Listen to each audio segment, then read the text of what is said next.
Parent functions and transformations. We are on page 45 in your books. First, let's talk about the term parent function. It's right here at the very top. A parent function is the simplest form or the simplest way a function can be written in a family. The one that we have talked about just in this last word problem was a parabola. All right, so these are some standard ones, and we're going to throw in a couple more at the bottom of the page too. You need to recognize these because what this helps you do is it helps you get a visual image of what's going on in the picture. So when I saw that word problem and I saw the x squared, I immediately knew I had a parabola facing down. And so when it said all these words, blah, blah, blah, blah, blah, and it's like the highest point the ball reached, I knew immediately they wanted vertex because I can visually picture a parabola. All right. And so knowing the functions and what different things do to them as far as moving them around the graph and all that is helpful when you start getting word problems that throw a function at you and you need to be able to think, okay, what type of picture are they creating here? All right. So a constant function, that's actually a linear function as well, but it is just y equals a number. And so they have like f of x equals c. That means y equals some number. It's always going to be a horizontal line at that number. Y equals 2, that would be right here. Y equals 2. Y equals 5, that would be right here. It's just a horizontal line. All right, so y equals just a constant, a number is a horizontal line. Another type of line is the one we're used to graphing here, y equals mx plus b. But for the parent function, it is just f of x equals x or y equals x. That means it goes through the origin. It has a one slope, right? And we know we've done other graphs with a different y-intercept and a different slope, but the parent function is just f of x equals x or y equals x. That is your line that goes through the origin with a one slope, all right? The next one is x squared. F of x equals x squared. That is your parabola that has not been shifted. It has a vertex at 0, 0, an axis through the x-axis, and there is no stretching or making it wider or skinnier on the graph. It is the original parabola, so to speak. And then we have a cubic function. F of x equals x cubed. This is the little curve here. All right, so let's talk about when we do end behavior.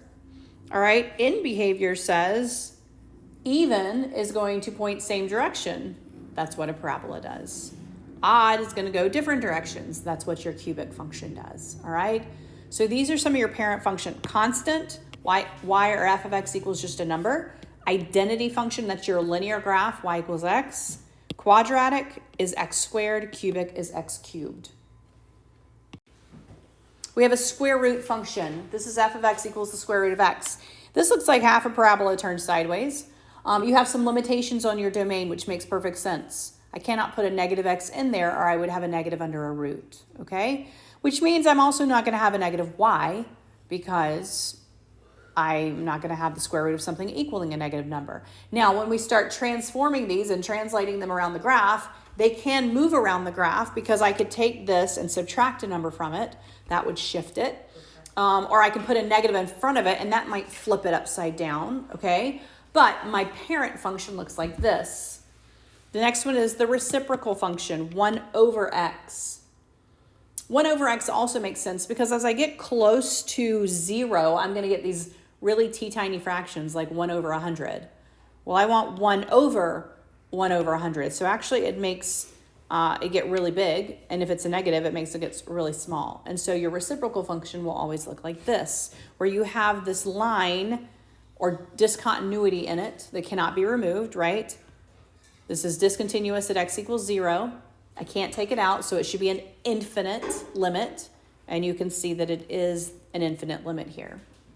All right, so let's just recognize some of these. There's 2 more on the next page, absolute value. Hopefully you're familiar with this one. We've had to graph these. All right, absolute value looks like a V. It's the perfect V. It's on 0, 0 origin. It has a 1 slope on both sides. So I have a 1 slope on both sides.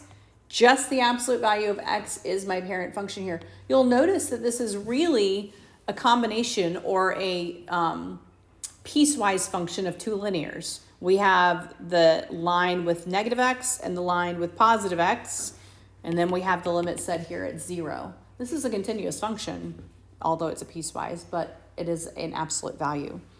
And then the last one is what's called a step function.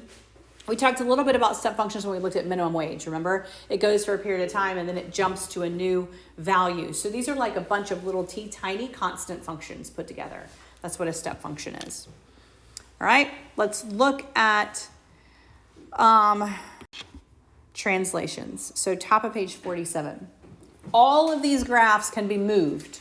All right, they chose to show you a quadratic, right? They chose to show you a parabola, but all of them can be moved around the graph. All right, vertical translations. Vertical translations mean up and down. The vertical translation will always be noted by this plus or minus k on the outside of the function. Plus is going to move you up. Minus is going to move you down, all right? Because it's plus k. That is a vertical translation. Horizontal translations mean left and right, and they will actually be inside the function. So if it's absolute value, it would be inside the absolute value. If it's quadratic, it'll be inside the square, okay? Because the original function is minus, then they move the opposite direction. So if I have subtracting 3, I'm actually going to move to the right. If I have adding 3, I'm actually going to move to the left because my original is a subtraction. All right? And so if I put a negative in there, it's actually going to show up as positive, but it's going to move me left. All right? So vertical, move up and down exactly the way it looks outside of the function. Horizontal, move left and right, opposite of what you think, and they are inside the function. So let's look at graphing these. Bottom of page 47. Use the parent function to graph each function. So I am going to look at this parent function. This is the parent function. If they didn't give me this, I should be able to look at these and say, oh, well, the parent function is an absolute value.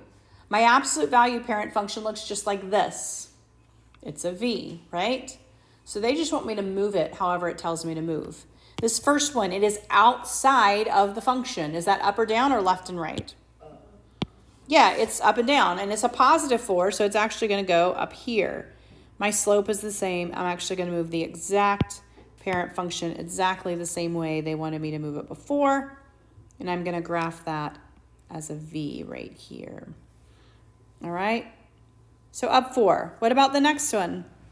The next one, is it inside or outside? Inside. Inside. So I am going to move that which direction? Left. It's a positive 3 inside, means I'm going to go this direction with it. All right, this direction. All right, what about the next one? I have multiple movements going on here. You go to the left, or you go to the right, 2, and down 1. So I'm going to go right 2 and down 1. Did we? All right, everybody see it? The inside moves me left and right. All right, it's negative, it's opposite, so it's going to move me right 2. The outside is up and down, so I'm going to go down 1. So it's going to be right here, left 2, down 1. And then I'm going to connect those. All right. Questions on graphing. So go ahead and try the check understanding. For that one, they're using your cubic graph. So if you need to refer back, all you're moving for your cubic graph is where that turn is. The turn is normally at 0, 0. So you're going to move that vertex of the turn and then just do your, wave type shape that you do for a cubic function. So go ahead and try guided practice A, B, and C there.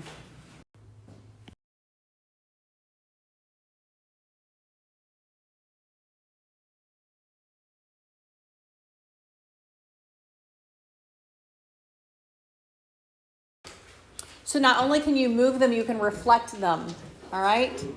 You can reflect them across the x-axis. When you reflect them across the x-axis, you will see a negative in front of the function.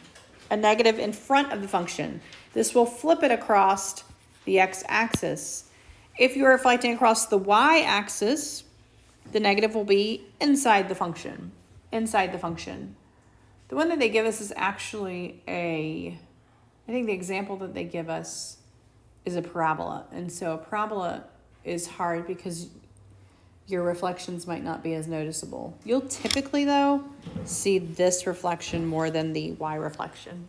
But let's look at writing equations. So if we see an equation, we should be able then to write it based on the picture of it and then where it's located on the graph and if it's been flipped or not. So let's look at these two. They're parabola. So what do I know is my parent function? Even if they didn't tell me, what would I know it to be? Yeah, I should know it to be the x squared even if they don't tell me. What do you notice about them? They are moved and they are what? They're flipped, right? The parabolas are pointing down. That tells me they flipped across my axis, and so I know that I have to use a negative in front. All right? So I am going to then figure out where they are on the graph. In this case, I think they're using every 2 units. I don't think they told us that, but I think they are. So I think these are every 2. So I think this is 2, 4, and 5. All right, it moved 5 places to the right. Right and left movements. Are they inside or out? Inside. They're inside. Am I going to use a positive or a negative 5? Negative. Negative. Remember, inside is opposite. And then I have to indicate that it is pointing down. There's a negative. It's inside my square. Did it move up or down? It did not, so I am done. This, I guess they want me to use G. Flipped upside down, that is represented by my negative here. Move to the right 5, that's represented by my minus 5 there. All right, let's look at the next one. So moved up or down, left or right. How did this guy move? My vertex went where? It was flipped. Yeah, it's flipped and it moved up. Remember, these are every 2, well, now they're saying 1. They really need to be more specific. 1, 2 units, according to what my book is saying. So, inside or outside to go up? Inside or outside, sorry. Yeah, on the outside. And then we have to tell it that it flipped. It didn't move left or right, so we're just going to say negative x squared, and then we have to say plus 2 because it moved up. Make sense? Yes. Let's look at the guided practice before you start. So normally this guy is like this and like this. So which axis did they flip over? The y. Either. Like if you cube it, it really flips it over either. So I could flip this one across the x, and I could flip this one across the x, and I would get my original, right? Mm-hmm. Or I could flip this one across or that one across. So with that function, it actually is either way because it's just a 1 over x. So it doesn't really matter if I put it with the x or in front of the 1. Like it doesn't matter because it's not raising it to a power. When you have a parabola, it's squared. So it's raising it to a power and it's going to change that negative, right? But when it's not raising it to a power, it's not changing the negative at all. So you can just put it in front of the fraction. So you can, when you do this one, you can just put it in front of the fraction like that to flip it. All right. Now, normally, this is up here, right? That's normally where I have these lines. So how did this move? How did those lines move? Down 2. Down 2. So that is on the outside, right? Up and down. So I'm going to use my negative 1 over x. That flips it. And then I'm going to subtract 2. Everybody see that one? Let's do this one. All right. So how did we move here? We didn't move up or down. We moved what? Left. 2, 3, 4, right? Inside. It also flipped, didn't it? Yeah, this guy's supposed to be like this and like that. He flipped. So I'm going to have a negative, but now it's on the inside, so it needs to go in this denominator. Left 4, what is that going to be? Left 4. Sorry, positive 4. Positive 4. Mm-hmm. So do you see that one? So that one you actually have to find the crosshairs, like where the crosshairs moved around that graph. Look like so. Vertical dilations, that means that you are multiplying your function by a number. You'll notice this number, it says, is x is greater than 1. So x is greater than 1 when we did that to this graph, you will see that whether it's inside or outside, it actually stretched the graph this way, all right? So you'll notice that it took the graph from a normal parabola and you kind of pull it, which stretches it in. It did not matter that the A was on the inside. The vertical and the horizontal dilations actually look the same. But this A has to be bigger than 1. Whether it's inside or outside the function, it's going to stretch it. All right, it's going to stretch it. If you have something between 0 and 1, like a fraction, 1/2, it actually pushes it down, which makes the graph stretch out. All right, so it pushes it down, which makes the graph stretch out. Now, the rate at which it stretches can change, whether it's inside or outside. You'll notice here that on the outside of the graph, pushing it down stretched it this much. Why would it stretch it even more when you put it inside a parabola? What are you doing to the x on the inside of the parabola? A quadratic, what is it? X to the first, x squared, x cubed, x, what is it? It's squared. So if I put let's say I put 1/2 and it's on the outside, it's going to press it down this much, right? But if I put a 1/2 on the inside, I square it. So that's like multiplying by 1/4. So that's why on the inside it presses it even more. It changes the graph the same way, just the intensity at which it changes is different, all right? Because when you square it, it's going to make that intensity even bigger, okay? So that's not going to happen on something that you don't change the intensity for. But on the ones that you have like a square or a cubed, it's going to stretch it even more when you put it inside because you're actually increasing how much you're affecting it by that variable change.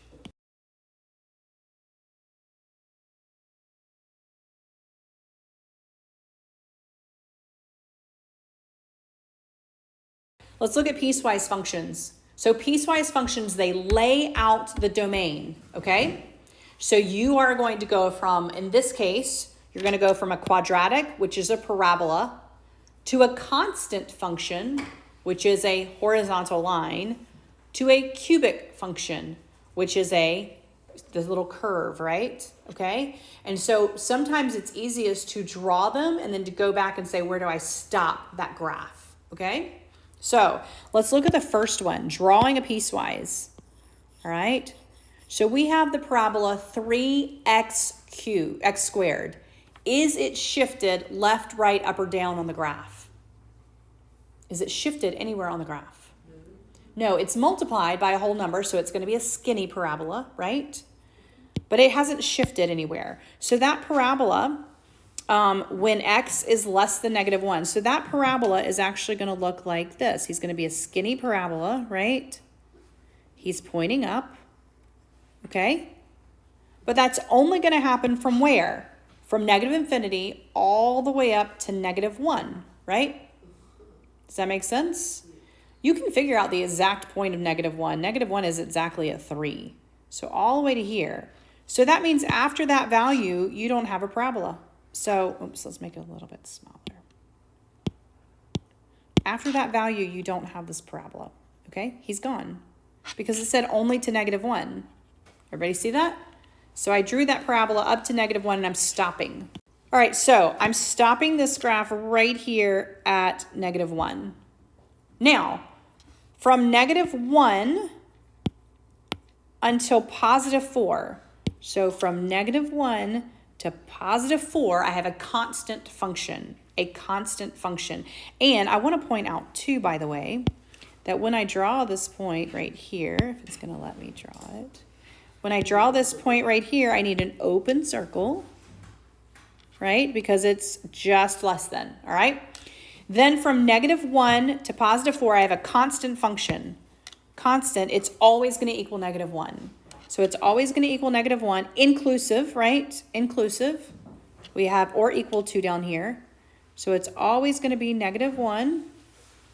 Up to 4, it doesn't include it, open circle. So this guy's going to look like this. Constant function, right? Makes sense? Now, this next one, this is like a swerve, right? We have a cubic function. So everything bigger than 4, we're going to have this cubic function. Now, how has this guy moved?